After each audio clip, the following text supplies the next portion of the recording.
Yo, hello everyone. New podcast episode. This week is going to be awesome because I'm going to sit down with one of my childhood friends. So it's going to be like a little, I don't know, trip down memory lane. But you want to say what's up, Alex? Hey, what's up? He's super awesome because he does his own thing. He's an entrepreneur himself, and has tons of random adventures and stories, and just I think he has a lot of insight on some interesting perspectives on running your own business and that kind of thing. So I thought it'd be a good fit for the podcast. But so we'll start off with just kind of going over the basic stuff. Who are you? What do you do for a living?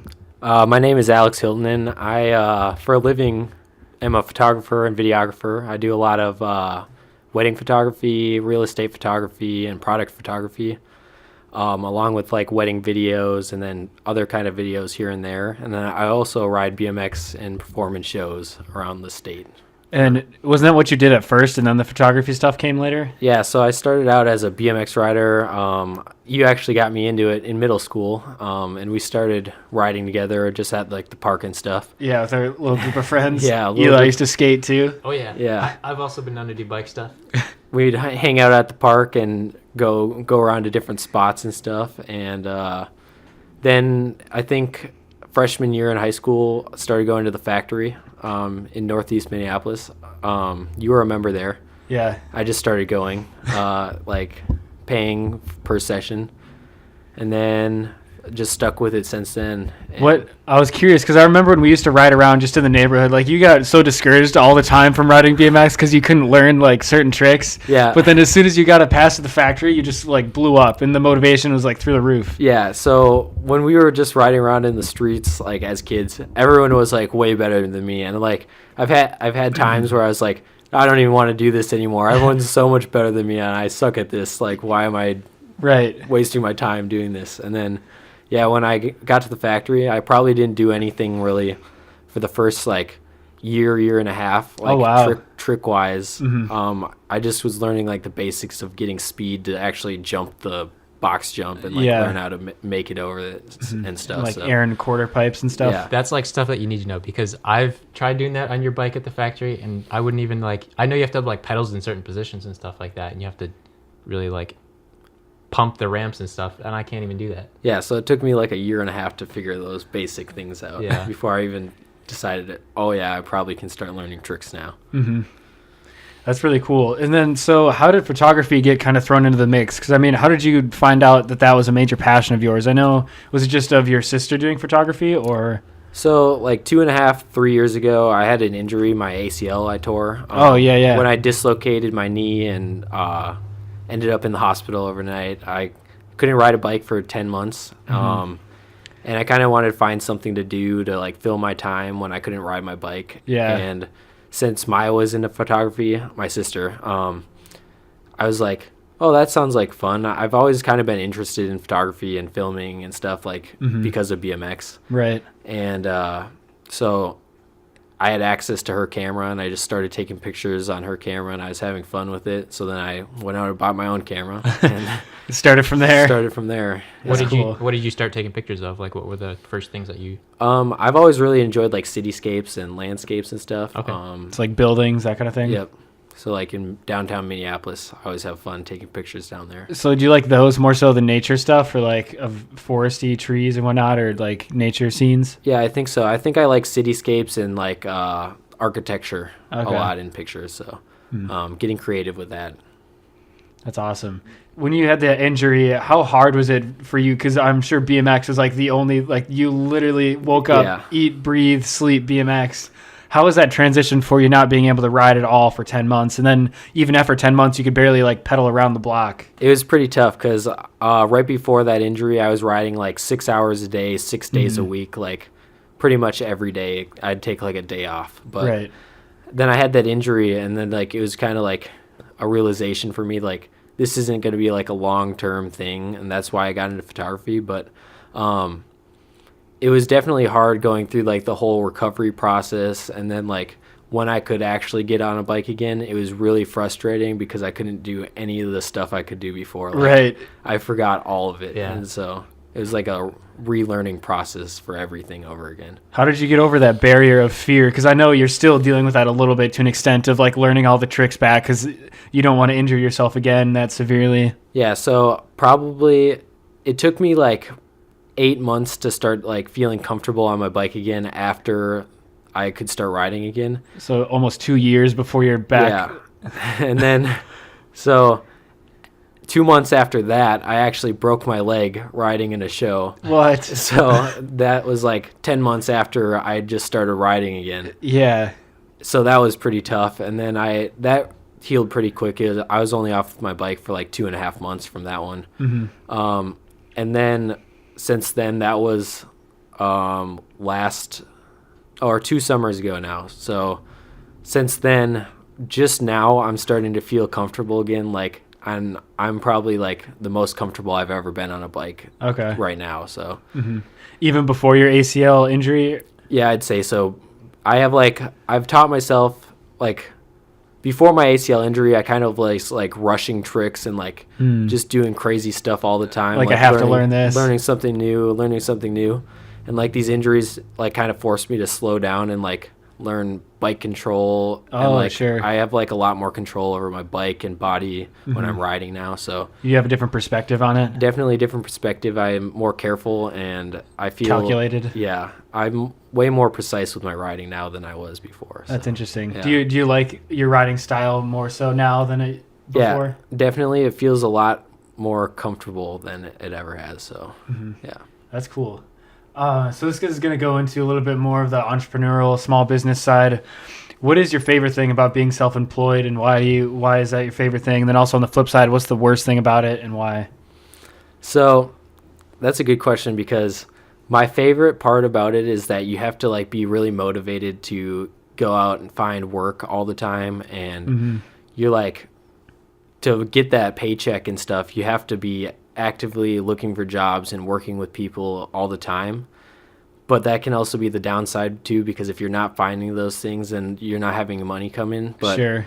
It's also like really like self-fulfilling when you're like getting that work all the time and you're like, wow, this is working out for me really well. You have a good long streak. Yeah, you kind of have to be a lot more responsible for yourself, because you're the one who's deciding, oh, I want to make money doing this. Because if you didn't have that motivation, that means you wouldn't do it. Therefore, you wouldn't have a paycheck. Yeah. It's kind of cyclical. Yeah. So the worst part of it, you'd say, was kind of the flip side, where it's like it can be hard sometimes to find that work. Yeah, and sometimes it's hard to be motivated when you've like worked with like a bad client or something. You're like, like drains your motivation to want to keep working with people, because some people are just terrible and like they don't want to buy your work after they've hired you to do it, and then you don't get paid from certain jobs, and then it just doesn't work out sometimes. But on the other side of that too, you find these other clients that just keep coming back over and over again. Really loyal. And you're always working with the same people consistently, and that's nice too. So that's interesting. Do you think that like when you work with the people who give you headaches and it's just a pain in the ass to work with, do you think that's more so just because they're wrapped in their own head or in their own vision of what they want everything to look like? In my experience, I think a lot of them don't understand how photography works. I think they think any photographer can give them their vision, when in reality, like, a photographer works for a long time to develop like their own style and stuff.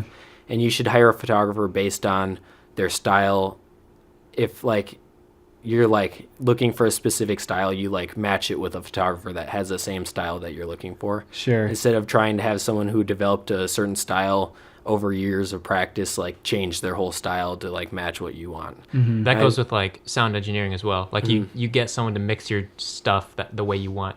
Or like there's famous engineers because they're good at what they do and they have a certain sound. People will go to them because they're good at it, or they have a certain sound that they want. Yeah. Right.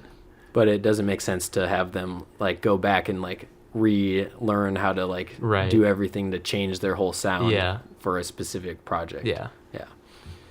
That's interesting. I was curious, Eli, on your perspective about that, like, because you do your own thing somewhat with sound producing and music side of stuff. What is the hardest thing for you that you've encountered over the past year and a half you've been doing it?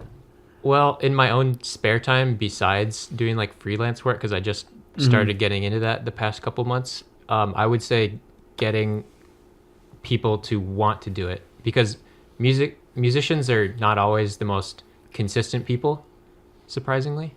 And they kind of have their own schedule, and that they like to flake. They'll not always be following their word. Right, or show up when they say, up, yeah. So it's hard to get people to show up unless they're really dedicated. And the really dedicated people I really like to work with, because then that means we can get something done or we can create something cool. So right. And those are the loyal people like Alex was talking about, where you have those really good interactions with. Yep. Because that's crazy. You tend to not continue relationships with people who continuously flake out on you or don't value your own time. Right. Like, say you set up an entire day for something, like you'll make plans to do this, you'll set up a session, and you call them and they're like, all right, ready to go. And then they're just like, oh, yeah. It's a bummer. And no, that's interesting. Yeah. I totally, like, to what both of you guys are saying, I've definitely noticed that in my own running clothing line. It's a little bit, it's different, but it's in the same vein, where I have very loyal people who are all about the brand, all about what I do, and they'll like follow everything, and they'll always be supporting and buying stuff. Then there's, on the flip side of it, there's people who are like completely against it, and then, you know, they're like bashing me on all this stuff, and it's like, well, then why are you still talking to me? Why do you still hang out with me? Like, why are you still commenting and following me on this stuff if you don't like it, you know? Right. Yeah. It's interesting. And I'm sure you have people who are also like, yeah, I'm totally going to get some of that stuff, and then they never end up giving it to you. Yeah. That too. I hear that all the time too. Yeah. I get that too. Like, I want to hire you to do this and this and this, and then it never happens. They never like get back to me. People on it. like to make plans, but they don't always follow through. Yeah. That's what you notice about like genuine people who are actually driven, self-motivated, like you were talking about earlier, because those people will actually follow through. It's more inexpensive for people to make plans and not follow through, though. So yeah, that's a fair point. So me and Eli talked about this a little bit beforehand, but what do you think there's a difference between a small business owner and an entrepreneur? And if so, what do you think the difference is? Well, I'd say a small business owner is probably the same thing as an entrepreneur in my perspective. Okay. But because I'm both, I'd say. But an entrepreneur, I think, is a lot of times like really self-motivated, and you're always like doing stuff to like achieve like a goal or your vision, basically. I guess you can get lost if you're owning a business, kind of the vision that you have. Yeah. And you like kind of transfer over to like the money aspect, and like you start thinking of like, you get caught up in that. Yeah. So if you're an entrepreneur, I mean, so do you think every small business owner is an entrepreneur? I wouldn't say so. I don't think so. I think a lot of small businesses, even like not all of them, not all small business owners started the business. It wasn't always their dream. Many people, I'm sure, have like purchased out small businesses, and then they own them after the person who like was really passionate about that business. Like more of a risk taker? Yeah. Okay. 100%. That's what we were talking about earlier. I kind of agree with that in a sense that an entrepreneur is way more task oriented, way more kind of building it from the ground up, where business owner is more focused on the book end of things and just kind of running a business and making money and profit and all that stuff. But no, it's really interesting.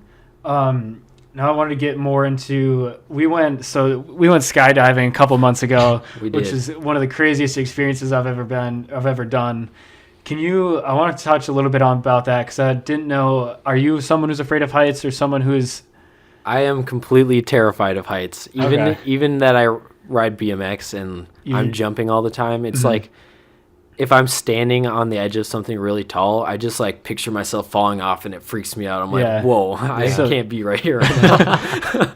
So you have a fear of falling, or you have like the fear of like... I think it's the heights that scares me, but like, I just think of like what could happen like if I fell off this right now, and it freaks me out. So I like have to walk away from it. Right.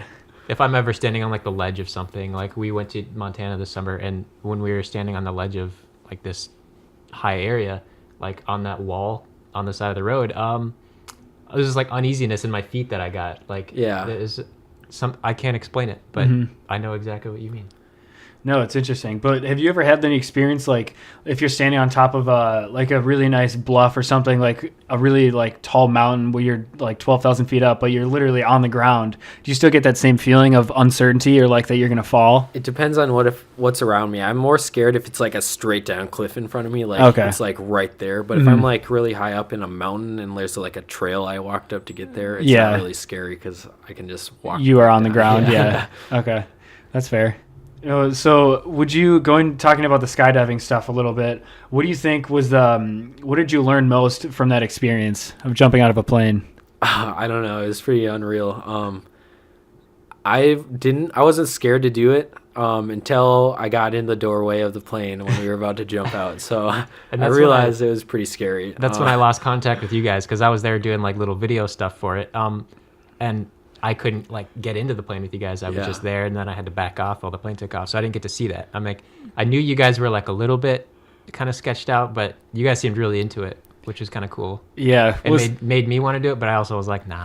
You got to do it sometime. So I'll eventually do it, I'm sure. But I think it's something everyone should do in their lifetime. I think it's something that even if, you're terrified of heights or you can't even do roller coasters like me, like I get scared on the third floor of Mall of America, but it's something that, it opens up your mind and opens up your perspective that like you put so much faith in yourself and so much faith in just like, I don't know, it's hard to describe or put into words, but I think you learn a lot of value from it as far as like, I don't know where I'm going with this, like trust in yourself, I guess, or trust in the whole community of stuff, because you literally meet a stranger and then 10 minutes later he's like in control of your life essentially. Yeah. I wasn't too worried about the skydiving until we were like sitting in the plane flying up, and the two instructors that had you and I were going up, and my instructor was like talking to your instructor, and he says, "Oh, I'm glad you have that chute because mine has a hard time opening." I was like, "What? Hold on. We're going to have a hard time opening our chute? I don't like the sound of that." So that freaked me out a little bit, but I don't know. The heights thing didn't really scare me at all because when we like jumped out, you couldn't even tell how high you were because the ground didn't get closer. Totally. Yeah, because we're above the clouds. You can't see anything. You couldn't see where the ground is, and you can't see how like fast you're moving through the air at all. You have like no perspective of kind of a loss of sense. Yeah. But it's really interesting because when we were at the very top, and then the guy opens up the door, and you're literally looking out of the edge. So he pushes you up to the edge, and you're not allowed to hold onto either end of the door. You're like dangling out the edge, and he's just holding you there. Your personal instinct is just to go, oh shit, grab everything so you don't fall out of the plane, but you can't touch anything. Why would we be walking towards this open door on a plane? What? Yeah. Yeah, and the plane was kind of sketchy too. It was like a little small plane, and it was all rattly and. No, that was definitely, I think everyone should do that because it goes so far out of your comfort zone and so far out of what you think is, okay to do because, you don't feel like you should be up in a plane jumping out of it. That's not something that you feel like it's a normal thing to do, Not a natural feeling. Yeah. Not at all. Yeah, no, that was an epic journey. So going into, I want to talk a little bit about your adventures. I know you've done a lot of traveling. You've done a lot of BMX stuff. Mm-hmm. Tell me more about what you've learned on going these road trips and go to these contests and events. Like, do you find yourself enjoying a lot of them, or is it strictly more like, I got to shoot all these photos, I got to get this done or that, or is it all more about just it being in the moment and enjoying the journey? I am more in the moment and enjoying it. Like when I've gone to BMX events and stuff, all the people there, like no matter where they're from in the whole world, like it's all like a big family. So like I have friends all over the world who ride BMX that I've met through BMX, and we all like will go out to dinner together and have a good time. And it's kind of more about that than the work related stuff. Yeah, all that stuff. And for photography stuff, I also like, if I'm traveling for that, I like to just enjoy the experience more than like think about it as work, because I don't really think of any of my jobs as work. So, which is a really good thing to do, because a lot of people I think overlook that. One of the most cliche quotes is, "If you find a job you love, you'll never have to work in a day in your life." But I mean, it's a very true statement. Like a lot of people can't relate to that probably. Which is interesting because I've never really had that. I've always I guess besides a paper route when I was super young, but every job I've actually had, I've really enjoyed. And if I didn't enjoy it, I wasn't working there for more than 3 months. But yeah, so besides working with bad people, then I feel like I'm working. But yeah, that's the only. Well, and even like in all retrospect, everything that you do is work. It is like effort. 'Cause that's what work is. Work is effort. But at the same time, you're enjoying it. It's a good effort. It's something that you like to do. Yeah, and then there's also like that end goal, like you see yourself. That vision that you have, and all these steps that you're taking, even if you're sitting behind a computer for 12 hours a day, like editing something, you just like see this end goal, and it's like really motivating to try to get to that spot and like finish like a project that you're working on. Do you ever reflect back on all the stuff that you've done, or like look at the different projects that you've done or people you've worked with? Yeah, all the time. Like I came over to your house that one day and I made that little snowboard video that popped up as a memory on my Facebook, and I rewatched it and I was like, oh, that would be so fun to do another one of those. Just small projects like that I have a really good time shooting and editing, like stuff like that. But there's also like those times when you're like, you have to do like the work to get to that goal, so you're still putting in effort. Or if there's a deadline that you have to reach and it's a really small window, I suppose that can be stressful. It's definitely stressful, but it's more difficult when you don't feel like creative to like edit a whole video or something. So like, sure. But like if you're feeling creative and you're like really feeling it, it's really easy. You can like fly through stuff. So like you have to be in that right state of mind to get it, to tap into it. You don't want to not put something into it if you're not feeling it. Like you could be somewhere better. You don't want to like half-ass it because you feel like you're not in that creative spot like you're talking about. Yeah, and I'm sure that's like the same with music stuff too. Like you don't want to rush through it, and if like like if I'm making like an instrumental or something like that, I'll just slap something together, be like, this is terrible, and I'll delete it or something like that and try again in like a week. Right. Versus if you spend like 2 days just building one little piece, it's way more creative and way more genuine. And and there's been like events and stuff that have happened that have caused me to be super like one track minded, and I have only focused on this one thing, and I get super creative, and unfortunately that's like sadness or stuff like emotions can really drive a creative 100% force, which is kind of cool but also unfortunate. I was going to ask about that. Do you think if you're in a certain emotional state, does that kind of depict how you take your photos or what you take photos of? A lot of times if I'm feeling creative, I kind of like, I don't put like a story into most of my pictures. Interesting. Even though a picture's worth 1,000 words? I know. I think a lot of photographers like put stories into their photos, and that's never been like for me specifically. So what is more into the like art side of it, like something creative, like a perspective that most people wouldn't see, like of a city or something. Like that photo of the bus you posted with the business guy walking like out. That, like that was just his probably morning routine. He does that every morning, 5 days a week. But I just took a picture of him walking off the bus. It's just something that most people don't see because they're in these routines and they do the same thing every single day. And they probably see the same people every day, but they don't have like a outside perspective of someone else on what they're seeing. So you just want to showcase that? Yeah, I just did like a 3-part series on my Instagram of like 3 different photos that I took of people's morning routines. I just thought it was interesting to me because I don't have a morning routine. Right. I mean, I wake up at the same time every day pretty much, but I do something new every day. Do you have any routines that you practice daily? I drink coffee every day. Okay, fair enough. Yeah, but I don't stick to a routine. Do you ever feel like breaking that routine? The coffee routine? Yeah. I thought about it once, but then I drank coffee and I changed my mind. It's interesting. Yeah, I have to have like an hour and a half in the morning just for myself, and I just gather my thoughts and like put together what I'm going to get done throughout the day and kind of center myself for the whole day and set myself up for success, or like meditate, do whatever I got to do. But it's really weird that you don't have a structure to like get things done or be, motivated or driven. Well, I have these things in the back of my head, like, I got to get these things done today. Okay. But like, I'll get them done, and I just usually, I don't know, I don't schedule out my day to get things done. It just kind of I get them done no matter what. I don't sleep much, so tell me about it. I work a lot. Do you want to talk about that? Yeah, how much sleep do you get? That's a good question. Well, recently I've been sleeping more, but like the past couple of years, I sleep like 3 to 5 hours a night. I've put a lot of effort into like what you do, starting my business, and even if I have to work really long days and stuff like that, I haven't slept much for. Do you think the coffee is attributed to this problem? I think the coffee helped me get the work done.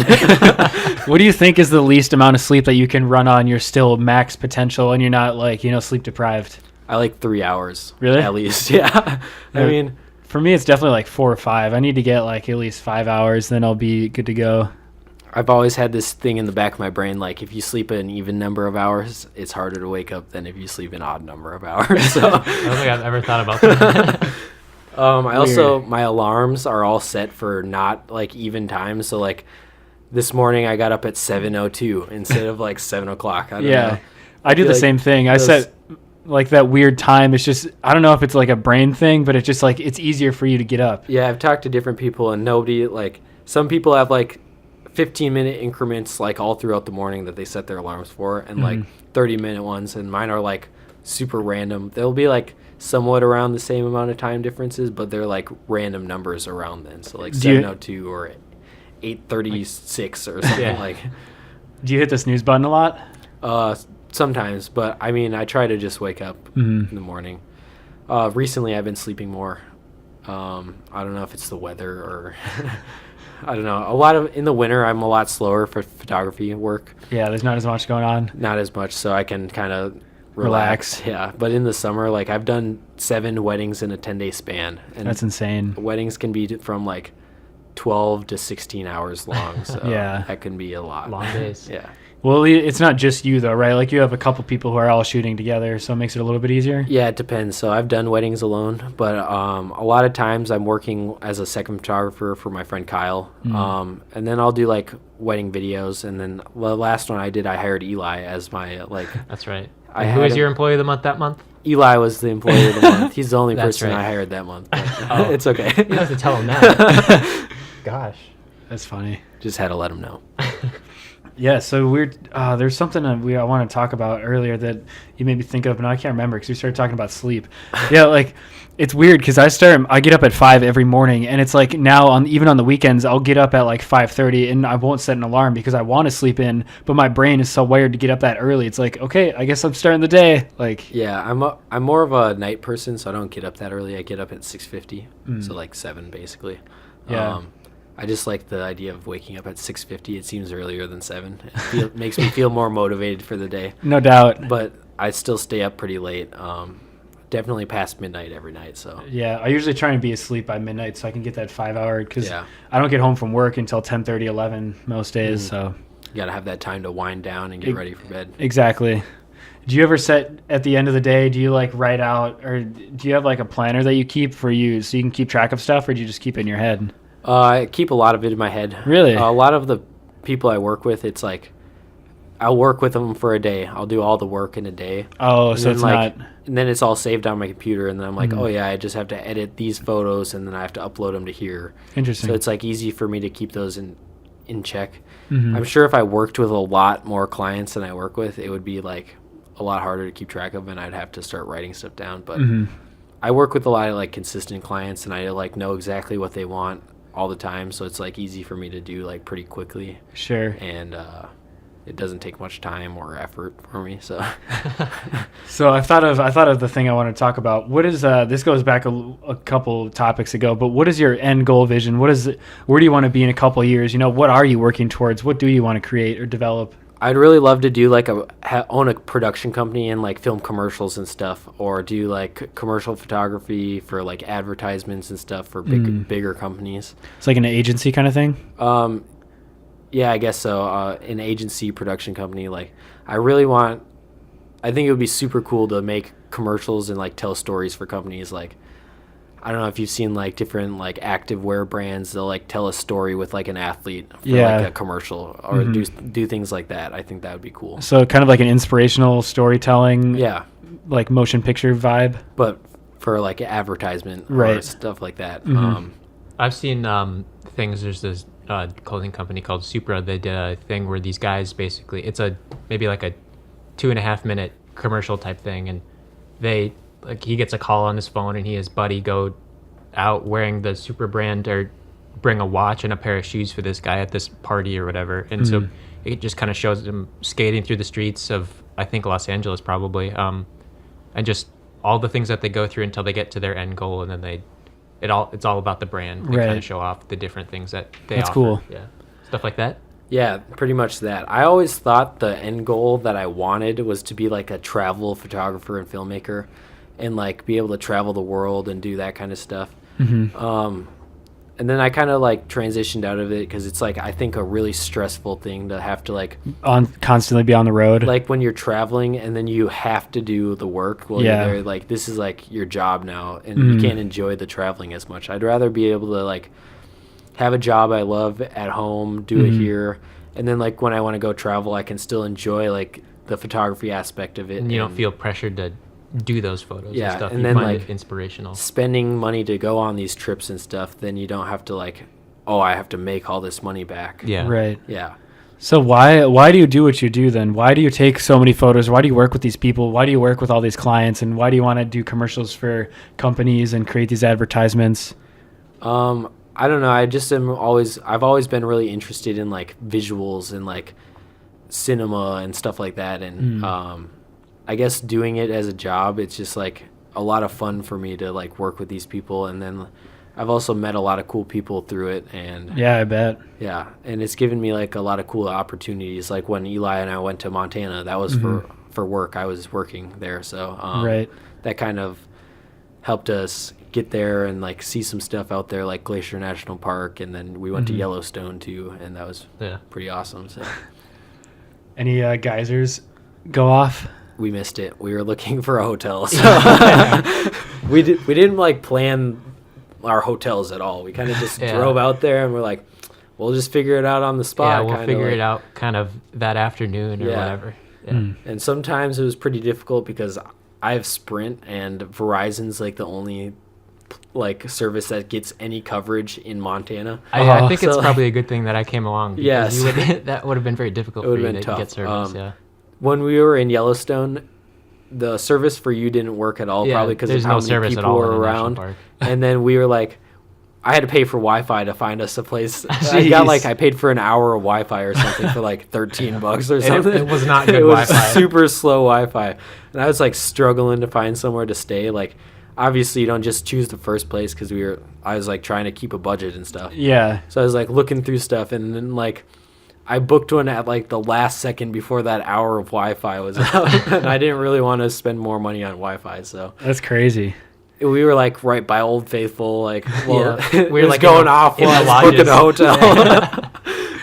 So this kind of goes into the next topic I want to talk about, where a lot of these adventures and, work trips are, I'm sure you've come up with so many good stories and so many like different experiences throughout it. What do you think you've learned the most about having these random stories and experiences, like not having Wi-Fi and having to pay $13 to find a hotel? And I wouldn't really say, I think it's more fun to be more spontaneous. I've never thought like planning a whole trip is fun. I think it's more fun to like, when I went to Iceland in the end of May, early June, like that week.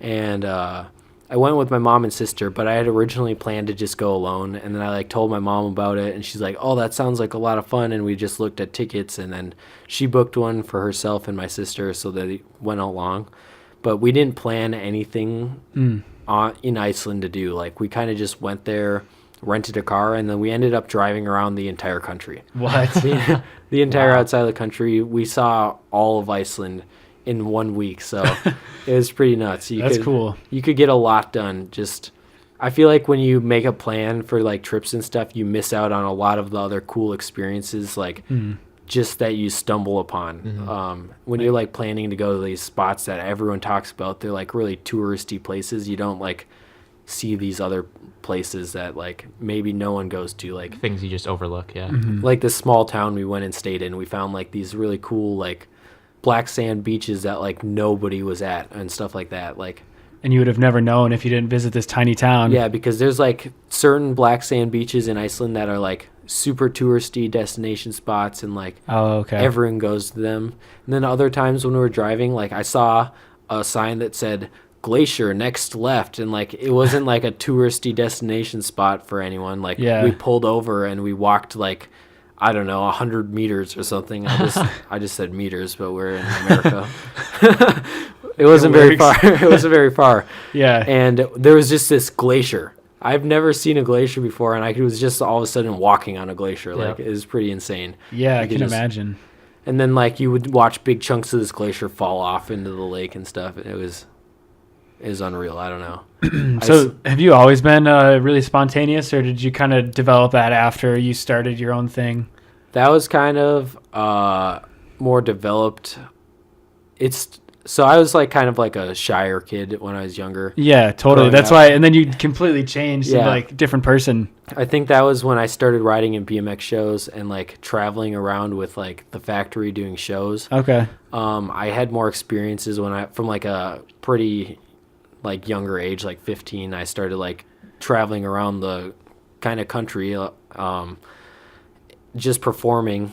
And you get a lot of like random experiences with a lot of new people, and you kind of have to like be more open to talking to people and like so that's where you just kind of had to adapt to that situation. Yeah, that's how I like learned to break out of like that barrier, and then like since then it's just slowly gone away, and that's cool. Now it's your everyday norm pretty much, and it's definitely helpful. I'm glad that I found BMX and I was able to do that.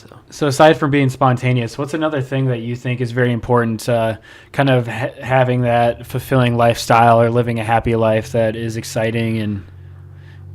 And living a happy life. I don't know. I live a happy life all the time.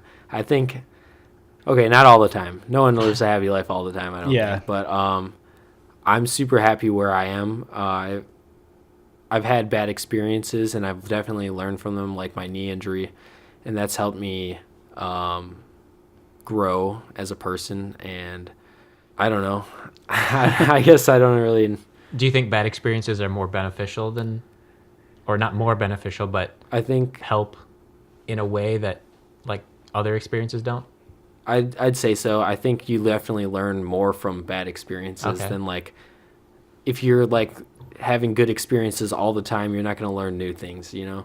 If everything's kind of handed to you, you're not like learning ways to overcome obstacles and things And I think when you overcome those obstacles, like if you set a goal for yourself and you run into a bunch of obstacles during achieving that goal, and then you finally achieve that goal, it's like really fulfilling because you put in all this effort and work, and you're like, wow, I created this. Yeah, and you're like, if I can do that, then I can do this, and then it kind of like builds a snowball effect. Like you kind of it's really interesting because I've definitely noticed that where people have like, let's say they take a prefabbed building and it's like they didn't really create it. It was already there, you know, it already existed. They just kind of took hold of it, took ownership of it, and called it their own. But it's like I think it's a lot less valuable if you take a prefab building or take, you know, something that's already existed versus building something from the ground up and creating a whole foundation for yourself. Yeah.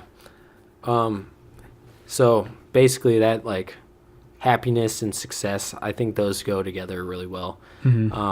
I think success is based on achieving goals. Okay. It makes you feel successful when you achieve a goal. And no matter how small the goal is, like I remember when I started riding BMX and I'd set these small goals for myself, like to learn a new trick every time I go and ride. And like that was really motivating for me to get better every time I went and rode because it's exciting. Yeah, you get super excited when you learn something new, like that obstacle thing I was talking about. You're not going to land everything first try. So it can be frustrating, like crashing over and over again. But when you finally land it, then it's like really fulfilling. And then you achieve that goal. And then you feel like successful from that thing. And then it like drives forces you to want to do it again and again and again. Well, I feel like too, and even in life, like this applies to anything, but when you constantly fail and then you achieve that thing or land that new trick, it's like, okay, that was cool. Now what can I do next? Or what can I do more? You know, what's the next thing I can try? Next thing I can learn? Yeah. And I think a lot of people think like success is like the end goal. Like this is success for me. But I think it's something that grows with you as you're learning new things and 100%. You're growing as a person. So you shouldn't just stop once you hit the success. Yeah. So your success you should grows find a way too. to keep going. Yeah. Well, and I think success and like that's an ever ongoing thing. It's not a destination. Like it's a journey. Like Alan Watts, I know we talked about Alan Watts last week, but he said that life is like a dance. So it's not about, you know, getting to the end. It's not about racing to the finish line. It's about enjoying of the dance, of the whole performance of it. It's about being there and, you know, going with the flow of everything, not necessarily just racing to the finish. he made a comparison to symphonies and people who play in orchestras. They don't just play the grand finale or the end of it, because if that's all then you just hear that every day, and that would be the whole orchestra, is just those end pieces. But it's like you want to hear the entirety of the piece so you can see the growth and hear the whole journey of it. Mm-hmm. Like musicians that play with feeling rather than just play through the songs. Mm-hmm. This Alan Watts guy sounds pretty enlightening. I've never heard of him, but really? I should check him out. You should. He's a very famous philosopher. Awesome. Yeah, he's a cool person. And I don't know if you've heard of Simon Sinek. He's a leadership speaker, and he talks about, when I asked you earlier, like why do you do what you do? He has a statement called the Golden Rule. Okay. So businesses often succeed because they are very open to why they do what they do. So there's a why, there's the what, and there's a how. A lot of people know what the business is. Some people know how they do the business and how they produce what they make, but very few people know why they exist. And if you put why first, a lot more people, I think, gravitate towards that, because it's way more authentic and it really shows what you believe and, the cause of why your business even exists and why you're doing what you're doing. So I think a lot more people are willing to follow it more so. But yeah, I'd say so. I mean, I don't know. With my business, I've just been super motivated because it's something I enjoy. Mm-hmm. And I remember a few years ago, maybe 2 years ago, I was like selected to be in this group of people between the ages of 16 and 21. It's an entrepreneur group called Studio E, and they were doing this group to participate in. It's like a $7,000 event. Okay. It's these two entrepreneurs who started this, and they basically teach you all of what they know, and they give you these tools to help you grow as a business and stuff. Mm-hmm. But they did one for younger entrepreneurs and stuff, and they selected 30 people to do sounds really cool for free. So yeah, I got to go to this thing for free. And how I heard of it is my mom was actually in the group. Her company sent her to this group to learn all about all that stuff that she was working for. And she mentioned me to them, and then they selected me to go do it. And they gave me all these tools. I remember I wrote a letter to myself 5 years in the future, and where I saw myself and all these things and stuff. And I see a lot of the things starting to come true. I remember I wanted to start working with bigger companies and stuff like that. And over the past year, I've worked with Target and 1-800-Flowers and wow. pretty bigger companies. Yeah, mainstream stuff. Yeah, and I didn't ever expect that 2 years ago that I'd be working with companies like that. Especially Target. Target's a huge company. Right, it's massive. I would have never expected that.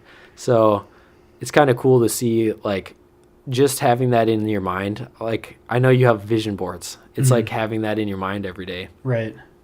It helps you achieve these goals. And I remember they helped me a bunch with teaching ways you can help yourself be successful. Mm-hmm. I have a whole notebook I'm sure I could go into about. So do you write down a lot of your goals and your visions and your aspirations, or no? I did it. They gave me a whole book of different tools I could write down goals and stuff like that. Mm-hmm. And I remember they had this little pie chart thing, and it was split into 5 categories or something, and then it had you write different amounts that you wanted to put into these different parts of your life to help yourself be successful. I want to put 50% of my time into this, and then 20% into this, or 10% into this, and another 20. And I remember I put I want to focus all of my energy on photography. It was super important to me, but I'm sure that's probably not healthy. Well, I don't know. I think the more energy you put into one thing, obviously the quicker it's going to grow. And I think the more potential you can see out of it, and the more you can learn, the more you can do with it. Since you don't have I guess you do have a couple regular day jobs, but you invest a lot of time in solely photography, so you can learn a lot more, a lot easier, and you can experience a lot of different things. Yeah, so I just, like I said, in the winter, I don't really work much for photography. I still take jobs here and there, but since I do so much wedding photography, it's there's not many weddings in the winter in Minnesota. Yeah. So I do find other work. Like right now I'm working with Soda Clothing. And, cool. My friend Spencer Johnson, he's the owner of Soda Clothing, and he's an entrepreneur as well. He started this company in college, and he just had this idea in this class. Like, I think it was an entrepreneurship class, and he had to come up with an idea to start a clothing company, and he came up with Soda Clothing and decided to drop out of school and pursue just run with it. Yeah. Wow. And now he owns like a super successful business where he has like a bunch of employees and his whole family working for him now. And that was just all from one idea in college that he had. So yeah, it's pretty mind blowing, like what can happen out of just an idea, or like, if you have something that just clicks in your brain, you're like, wow, I could do so much with this. And then, it's really crazy to see what you can actually do as a human being. Pretty powerful. Have you been able to talk with him about that? Like being an entrepreneur and like starting out small and then kind of growing your business and stuff? So like he's that? a pretty busy guy. Well, I imagine. But Yeah. Have you been? I mean, I've talked to him here and there about it. And I know like he's put a lot of effort into this business along with like, and I think he's done it the right way too. The way he's grown his business. He's got like a booth at the State Fair. He owns a whole building in St. Louis Park where his warehouse and offices are. Right. Along with, he opened up his storefront in August. So I think he's definitely taken the right steps to be a successful entrepreneur. I wish I could talk to him more about it. Yeah. I'm sure I'll get the chance eventually to talk to him about it more, but So I have a question. What's one thing that you want to tell, or you want the audience to know about you, or about what they should get out of this podcast? let me think about that one for a second. Okay. So Eli, what's one thing you God. want? One thing I want people to take away from this podcast? Yeah, this episode specifically. This episode specifically. Well, I know it comes up a lot, I'm sure, but like find something that keeps you motivated. Like Alex has his photography. I think Chaz talked about last week was his photography. He likes doing photography as a hobby and stuff like that. I like music. Ian likes riding bikes. Find something that you like to do and do it to an extent that is healthy. I don't know. I'll probably erase that bit. No, dude, always keep it raw. Leave it all in. It shows who you are. I mean, who That's what she cares? said. All right. So what I think I want people to take from this podcast is don't let like the really bad times like bring you down and not motivate you to keep pursuing that ultimate goal or achieving your dreams. Because I know that when I tore my ACL and I had that experience, that 10-month recovery, it's so hard to keep going. But like it's something you love to do. If it's something you love to do, you should keep going after it. Like even if you have like really hard times. Along with photography, I've had really bad times in photography too, where I like don't feel creative. I don't want to do it at all. But right. It's just like that you enjoy it so much, and I think you should. Yeah, regardless. There's a bigger picture. I'm gonna add in that sound effect. I don't know, man. I'm probably going to erase a lot of the stuff I say in this podcast. No, leave it in, man. It's all good. No, that's really cool. I think that it's really true that like no matter even if there's a really like negative client or something's not going well, or like people are flaky and they're not following through, it's like at the end of the day you're still doing what you enjoy and you're still trying to get to that goal and you're still working towards it regardless of what people are reacting to you. So yeah. I think that's super important. Let the negatives be positive. Not even that. Let the negatives motivate you. I mean, that's what I've been learning. It's like whenever I had a bad day or like something's not working out, it's like that's just going to motivate me to work harder, or like know that, the grass is greener on the other side, or whatever you want to say. It's like, it's very true that.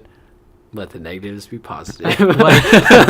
like the fact that you said you got into photography because of your injury. So if you hadn't gotten the injury, you probably wouldn't be where you are right now with photography. You're completely right, and I don't think I could do BMX for the rest of my life. So I think it's definitely probably a benefit. A benefit, yeah. Yeah.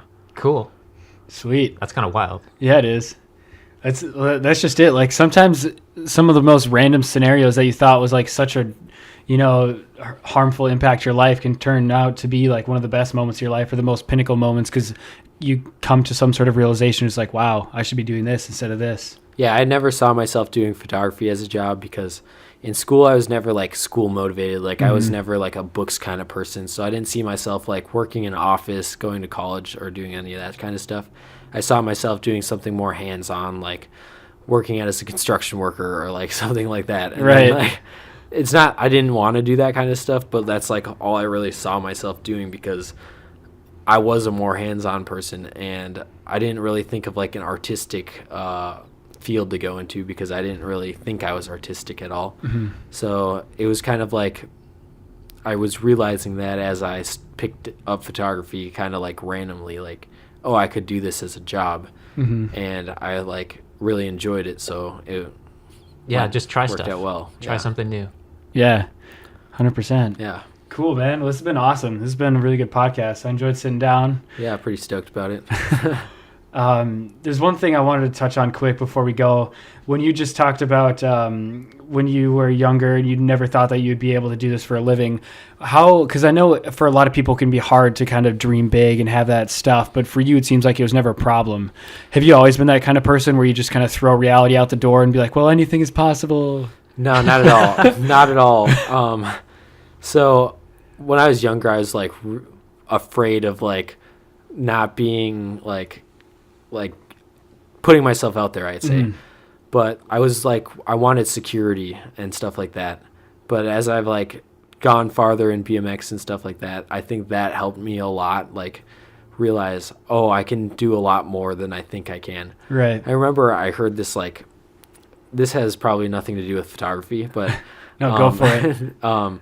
This marathon or this triathlon runner said, when you think you're like physically incapable of doing anything else, you've only really exerted like 40% of what you're capable of. So, I think I've heard that before. Wasn't that the guy who's like 50 years old? And he's done, like old, and he's like holds a bunch of world records for triathlons and stuff, which I think is super cool because even if you've exerted 40% of your stuff, you have 60% of untapped capability, like, and you can apply that to just about anything. So like, it doesn't have to be physical necessarily.